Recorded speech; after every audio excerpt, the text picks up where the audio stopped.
Welcome back to the deep dive. Hmm. I really hope you are sitting down for this one, or at least, somewhere where you can safely have your mind completely blown. Yeah, we are definitely going off the beaten path today. Off the beaten path is, well, it's putting it mildly. Usually we talk about tech or history, maybe business biography.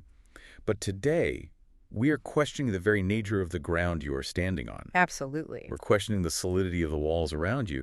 We're even questioning whether the dream you had last night was actually, more real than your morning commute. It's a really fundamental shift in perspective. We are looking at the nature of consciousness and reality itself. And we are doing this by looking at a very specific, very strange, and honestly, utterly fascinating document. We are diving into session 262 of the Seth Material. Right, and specifically, this is found in the early sessions, book 6 of the Seth Material. But before we get into the heavy metaphysics of it all, we really need to set the scene, because the context here it's just as important as the content. We aren't in a university lecture hall. We aren't in a pristine laboratory. Where are we? We are in Elmira, New York, and the date of record is Wednesday, May 25, 1966. 1966. So the Beatles are touring. The space race is really heating up. And in this incredibly normal living room in upstate New York, a woman named Jane Roberts is about to go into a deep trance. Right. Jane is the author, but in this specific context, she acts as the medium for the energy personality essence known as Seth. And the notes for the session, they give us such a vivid, almost cinematic picture of the atmosphere. I love the details. It's 9:00 p.m. Yeah. Jane is pacing the floor, and she's smoking. Quite a bit, apparently. Well, it was the 60s. Everyone was smoking. But the windows are open. The notes say they had been house cleaning earlier that day, so the place smelled of polish and dust, and they opened the windows to the street noise. So you have this incredible contrast. On one hand, you have the sound of traffic, the neighbors talking, the very grounded, gritty reality of a Wednesday night in 1966. Yeah. And on the other hand, flowing directly through Jane, you have this voice explaining the technical mechanics of time travel and alternate dimensions. It's spooky, Yeah. but it's so grounded, it feels tactile. And that is exactly our mission today. We are going to unpack this session, which is essentially a technical manual for out-of-body experiences, or OBEs. Seth calls them projections. Projections, right. Mhm. We're going to talk about how to leave your body, what you actually see when you do, and this is the part that I'm still trying to wrap my head around, a literal time travel paradox involving talking to your future self to fix your present life. It is a dense session. There is a tremendous amount of material to unpack here. And just so everyone knows the rules of the road before we begin, declare this podcast will be distributed free of charge on all major platforms for educational purposes. We are here to learn, to explore, and to really ask the big questions. And hopefully provide some answers along the way. So let's get technical. Seth doesn't just say, you close your eyes and float away. He treats this like a science. He actually breaks down the experience of projection into specific categories. Right. He creates a taxonomy. He distinguishes between what he calls Form 1 and Form 2. This is so helpful because I think a lot of people have these weird experiences. Maybe they wake up and can't move, or they feel like they're floating above their bed and they just lump it all under the umbrella of a weird dream. Exactly. Seth is trying to give us the vocabulary to distinguish between a weird dream and a legitimate shift in consciousness. Let's start with the shallow end of the pool then. Form 1. What is the entry point for a Form 1 projection? Form 1 originates directly from the ordinary dream state. So you are asleep, you are in the middle of a dream narrative, maybe you're back in high school taking a math test or you're flying a plane, and then there is a click. Like you become lucid. You become aware. But Seth makes a major distinction here that is often missed in modern lucid dreaming communities. In a typical lucid dream, you realize you are dreaming, and you take control of the dream itself. You turn the test paper into a pizza. You change the sky to purple. You act as the god of that internal reality. Okay, so that's lucid dreaming. How is Form 1 different from that? In a Form 1 projection, you realize you are separate from the physical body, but you enter an environment that you did not create. You are exploring an objective reality. You aren't painting the walls. You are visiting a room that already exists. So you're essentially a visitor, not an architect. Precisely. But Form 1 is tricky. Seth actually describes it as messy. Messy in what way? He uses the concept of it being sandwiched. This is a phenomenon so many people report. You might be dreaming, then you wake up into a projection, you float around your bedroom, you see your physical body sleeping. It's incredibly clear. But then your focus slips. And you just fall back asleep. You fall back into the dream, the hallucinations take over again, and then maybe you snap back into the projection. It's like a flickering signal. You're tuning in and out of the radio station. Exactly. Seth notes that in spontaneous projections, you might wake up in Form 1, project for a bit, fall back into a regular dream, and then project again. He says these projections are difficult to interpret precisely because they get sandwiched between your regular dream nonsense. That explains so much. You wake up in the morning and you think, well, I dreamt I was floating, but then a clown handed me a banana, so clearly it was all just garbage. You throw the baby out with the bathwater, the floating was real, the clown was just the interference pattern of your own brain. Okay, let's say I managed to stabilize the signal. I'm in Form 1. I'm not dreaming. Where can I go? Are we talking other planets? Are we meeting angels? Not in Form 1. Seth is very specific about the limitations here. He emphasizes that excursions in Form 1 are largely connected to your own system. Meaning Earth. Meaning the physical Earth system. Yeah. You are essentially a ghost in the machine of physical reality. You can go to your neighbor's house, you can go to Paris, but you are still dealing with the Earth plane. But there's a twist, right? Because Earth implies time. Yes. Seth says that while you are bound to the system, you are not bound by time. Past, present, and future are all entirely accessible in Form 1. And this is where we get a great little time capsule moment in the session itself. Remember, it's 1966. And Seth gives an example of where a projector might go. He says, quote, "You may, for example, visit New York in the year 2000. The distant, highly futuristic year of 2000. Flying cars, silver jumpsuits." It's so funny to us now because 2000 was 26 years ago.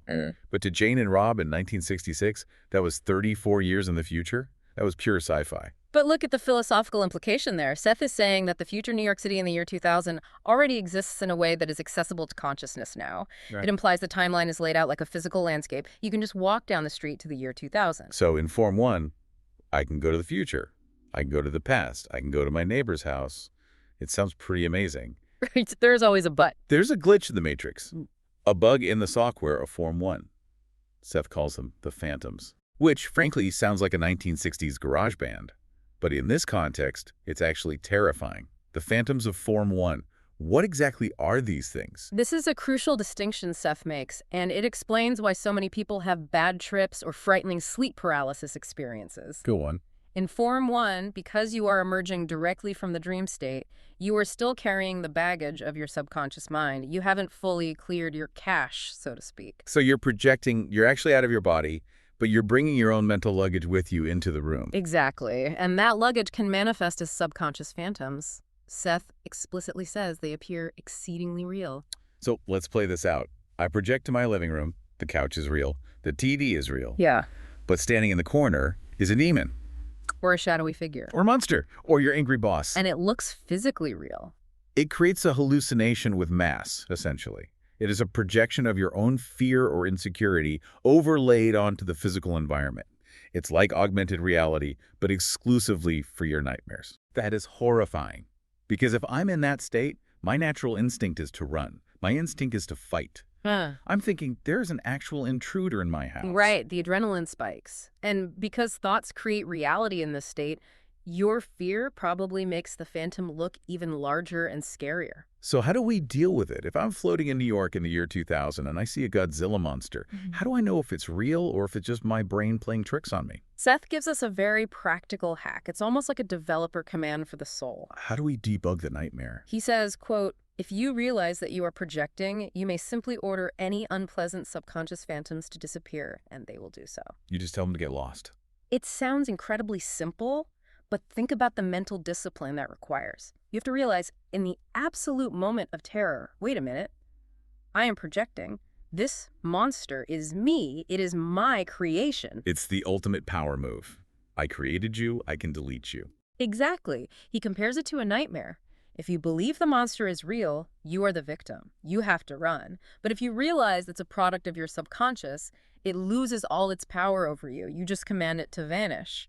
But you have to maintain that strict awareness. Yes. If you slip back into the dream logic, if you get scared and forget you are projecting, then you have to deal with the phantom as if it were entirely real. You'll be running down the street in your astral body. So Form 1 is a mixed bag. It's accessible, but it's noisy. It's sandwiched between dreams, and it's populated by your own mental garbage. Which brings us to the deep end, Form 2. Form 2. Seth says usually switch to Form 2 from Form 1. It's like leveling up in a video game. What actually changes? Almost everything. The duration is longer, the vividness is extraordinary, and, most importantly, the subconscious phantoms are entirely gone. No more Godzilla. No more Godzilla. You have successfully filtered out your own internal noise. Your signal is clear. That sounds great. Clear signal, high-definition reality. Yeah. But if I've filtered out my noise, what am I actually seeing? You are seeing what is actually there. And this is where the session gets incredibly philosophical, because what is actually there might break your brain a little bit. This is the part of the transcript where I just had to stop and stare at the wall for 5 minutes. Seth says you begin to perceive, quote, constructions that are not your own. Yes. In Form 1, you see the physical world or your own subconscious projections. In Form 2, you're seeing realities created by other consciousnesses. He lists things you might see. Some exist in the future, some in the past. But then he says you might see things that, quote, were thought of but never physically materialized. This leads us to the section of the material we could call the reality of fiction. Let's break this down because this completely changes how I look at a library or a movie theater. Seth uses a specific example to illustrate this point.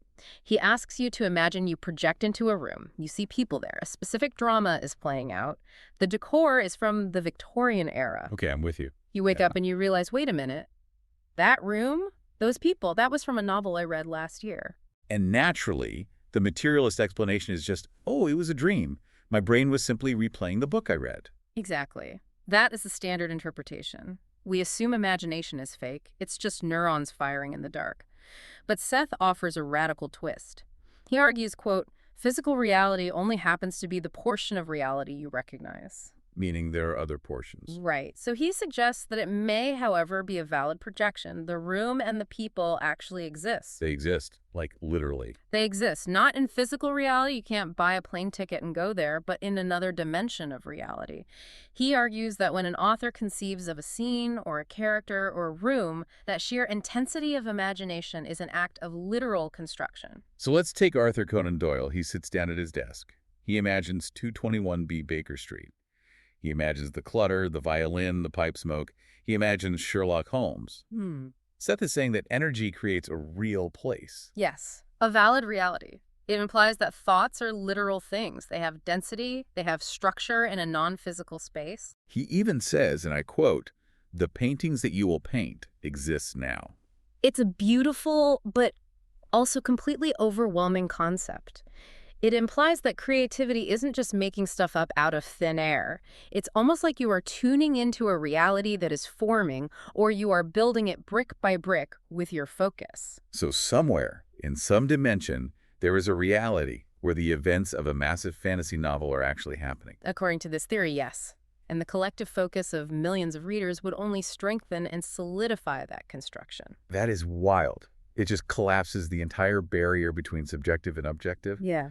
But there is a dark side to this. There is always a dark side. Because if a beautiful novel creates a beautiful room in the astral plane, what does a violent thought create? The danger zone. Seth gives a very specific, somewhat violent example. He talks about a battlefield scenario. Right. He says a projector might find themselves in the midst of a battle. But not a historical battle like Waterloo or Gettysburg. A battle that was once planned in some general's mind. A battle that never actually materialized in physical reality. So the general sat in his tent, looked at the map, and visualized the carnage. If we attack the hill, 10,000 men die. He plays it out in his head in high definition. Then he decides not to do it. The battle never happens in our history books. Correct. But the general's visualization was so intense, so filled with the energy of strategy and fear and violence, that it created a pseudo-reality. A pocket dimension where the battle is continuously happening. A Form 2 projector can just stumble into that. Yes. That is terrifying. Because if you stumble into it, are you just watching a movie or are you actually at risk? Initially, you are just an observer. But Seth warns about the magnetic pull of emotion, the fear, the aggression, the adrenaline of that battlefield is a massive energy field. He warns that you might be, quote, attracted enough to project yourself spontaneously into the body of one of the soldiers. Whoa, so you're not just watching from the sidelines anymore, you're suddenly the stuntman. You get sucked right into the simulation. And if you do that, you experience the consequences. You feel the pain. You feel the pain, you feel the death. even though physically your body is sleeping safely in your bed at home. Pain from a battle that never even happened. Until your own overwhelming fear finally pulls you back to your body. What is the lesson here? Why is he telling Jane this? Is he just trying to scare her? I don't think it's about fear at all. It's about responsibility and ultimate control. He says navigating this space requires, quote, a steady maintenance of identity. Know who you are. Exactly. When you are navigating these other dimensions, you cannot let yourself get swept away by every intense energy field you encounter. You have to firmly remain the observer. It also makes you think about what we are doing with our own minds right now. If we spend all day worrying about catastrophes that never happen, are we building little hellscapes in the astral plane? It certainly implies that we are littering the non-physical environment with our discarded anxieties. That is a very heavy thought. Yeah. We need a mental EPA. We really do. Okay, so we've got realizing monsters aren't real in Form 1. We've got walking into novels and imaginary battles in Form 2. Now we get to the part of the session that really twists the concept of time. Part 3. Time travel and the future self. This isn't just sightseeing. This isn't just, let's go look at the dinosaurs. This is about interacting with your own timeline to fix very real problems. It is one of the most practical and frankly paradoxical uses of Form 2 that Seth describes. He outlines a technique for actively altering the future. Okay, walk us through the example. And remember, Seth is speaking in 1966. So Seth says, imagine you go to sleep. While asleep, you project yourself into the future. He uses the specific target year of 1972. 6 years forward for Jane and Rob. You look at your future self in 1972, and you see that he or she is in a major crisis. They are considering various courses of action. They are agonizing over a life-changing decision. Okay, so young me sees old me stressing out. Should I take the job? Should I move to the city? In the projection, you feel a distinct sense of duality. You are you, but you are looking at you. And the younger you steps up and gives a definite decision. You literally tell the older self what to do. Buy the stock. Or don't marry him. Something exactly like that. And Seth says the future self heeds what you say. So you fix the future, you intervene. You alter the course. But then Seth flips the camera angle. And this is where it gets incredibly trippy. He asks us to look at it from the perspective of the person living in 1972. Okay, I'm the guy in 1972 now. I'm stressing out at my desk. Do you see a ghost of your younger self floating in the room? I assume so. Probably not.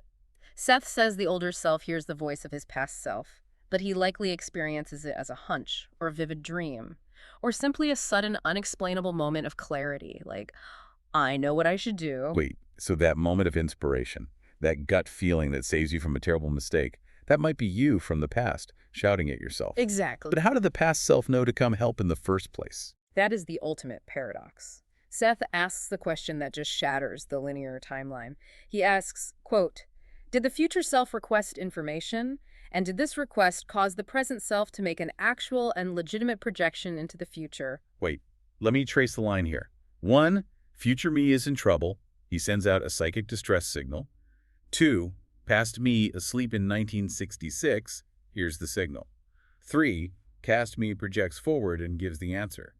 4, future me receives the answer and fixes the problem. It's a closed loop. The future caused the past action, which then fixed the future. My brain hurts. It suggests that time isn't a straight line where cause strictly leads to effect. It suggests a massive feedback loop. Your now is constantly being influenced by your future. It really makes you wonder about every time you've had a sudden bright idea. Was that just neurons firing? Or was that you 10 years from now screaming, don't be an idiot? It certainly makes you feel less alone in your own head. You might actually be your own best advisor. I love that. Consulting with the board of directors, but the board is just you at different ages. Okay, so far we have covered some very heavy theoretical stuff. Forms of projection, the reality of imagination, time loops. It's all very abstract. It is. It's pure metaphysics. But one thing I deeply appreciate about the Seth Material, and specifically these early sessions, is that they didn't just sit around talking philosophy. They tested it. Jane Roberts and her husband, Rob Butts, were very scientifically minded people. They wanted proof. They wanted hard data. Enter the envelope experiments. Yes. This is part 4 of our deep dive, the proof. So set the scene for the experiment in section 262. How do they actually run these? This is the 57th envelope experiment they conducted. Rob has carefully prepared a target object. Jane has absolutely no idea what it is. It's completely double-blind. Rob knows, but Jane doesn't, and Rod is meticulous. He has taken an object, taped it securely to a piece of Bristol board, which is like heavy cardstock, sandwiched it between another piece, and sealed the whole thing inside a double envelope. So there is zero physical way she can see it. She can't touch it directly either? Correct. And Jane is in a deep trance. She holds the sealed envelope to her forehead. What was inside the envelope? 2 leaves from an old poinsettia plant. Poinsettia leaves. Okay. Now, let's look at the things Jane got right, because the specificity is startling. She doesn't just say, oh, it's a plant. Go for it. First, she says she senses something round, more oval. Poinsettia leaves are distinctively oval. Sure. She says, 2 horizontal lines separated. Rob notes in the transcript that the way the 2 leaves were taped to the card, the central spines of the leaves looked exactly like 2 distinct horizontal lines. Check. Then she gets into color. She says yellow and red. Now wait, I'm going to play devil's advocate here for a second. Poinsettia leaves are green. The flowers are red, but the leaves themselves are green. Was this a miss? Not necessarily. Think about the associative mind. If I say poinsettia to you, what colors instantly pop into your head? Christmas colors. Red and yellow. Exactly. It's a poinsettia. The defining cultural characteristic of the plant is that red and yellow combination of the blooms. She's picking up the essence or the core concept of the object, not just functioning as a visual retina scanner. That makes perfect sense.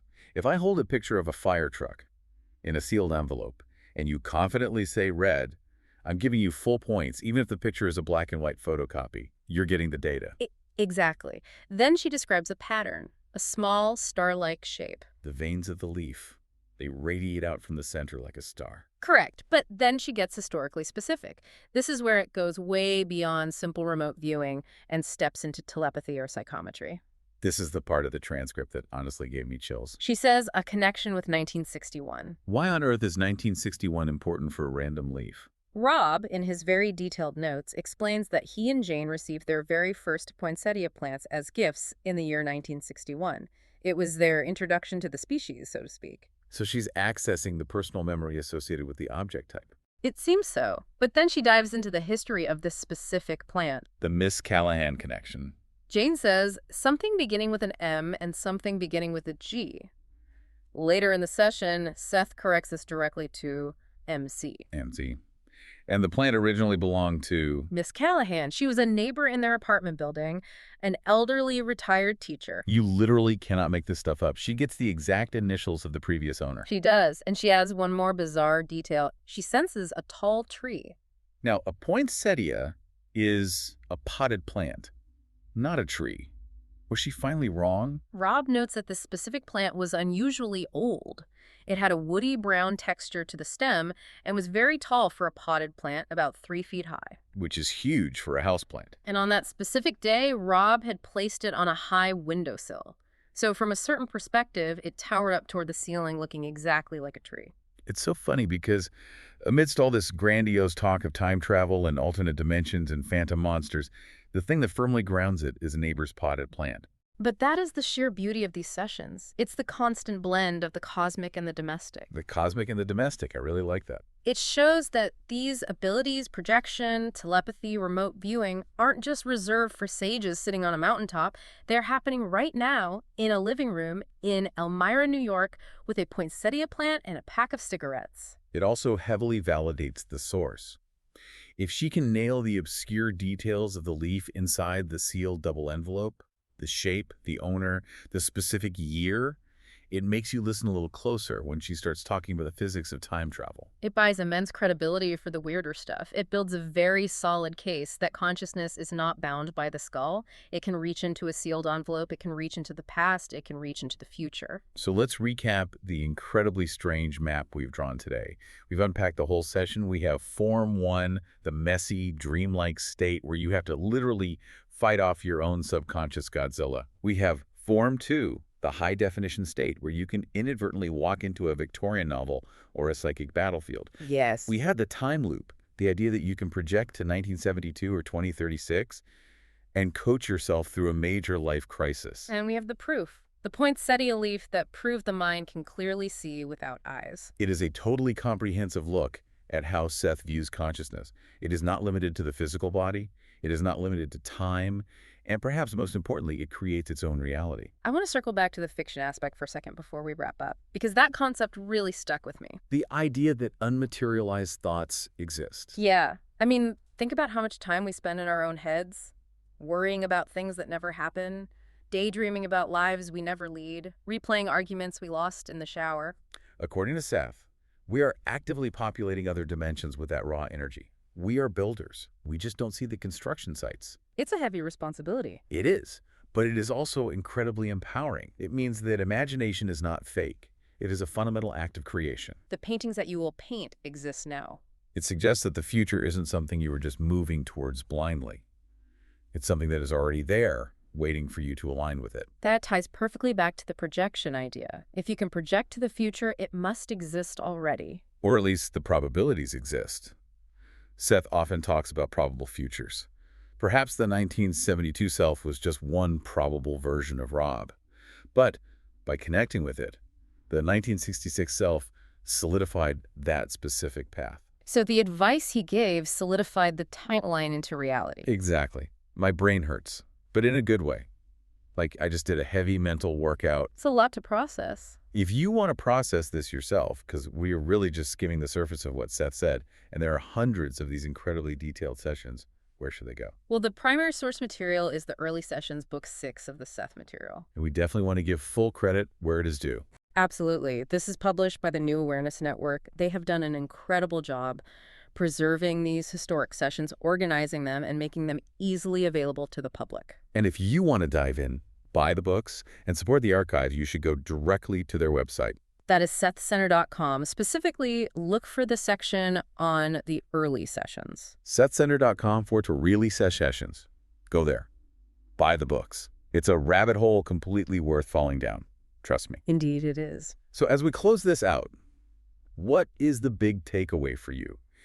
If the listener forgets everything about the poinsettia and the phantoms, what is the one thing they should remember? For me, it's the profound lack of boundaries. We build these huge, impenetrable walls in our minds between dream and awake, between past and future, between imagination and reality. We think they are separate, sealed boxes. Seth is telling us those walls are paper thin. Maybe they don't exist at all. We are just walking through them constantly. We are projecting through them constantly. We just don't always realize it because we are too distracted by the clown handing us a banana. I have a final thought, or really a challenge for everyone listening. It goes right back to that time travel example we discussed. Go on. Tonight, when you go to sleep, try it. Imagine you can project to your future self, maybe 10 years from now. Let's say 2036. Okay. Visualize them. See them sitting in their living room. What advice would you give them? But more importantly, be quiet for a second and listen. Why is that? Because maybe, just maybe, they're trying to give you some crucial advice right now. And that hunch you've been ignoring all week, that quiet gut feeling telling you to make a major change, that might be the very voice you've been waiting for. Are you waiting for them? Or are they waiting for you? That is a deeply provocative thought to leave on. Thanks for diving deep with us. We'll see you in the next For dimension. the next session. Goodbye. Hey.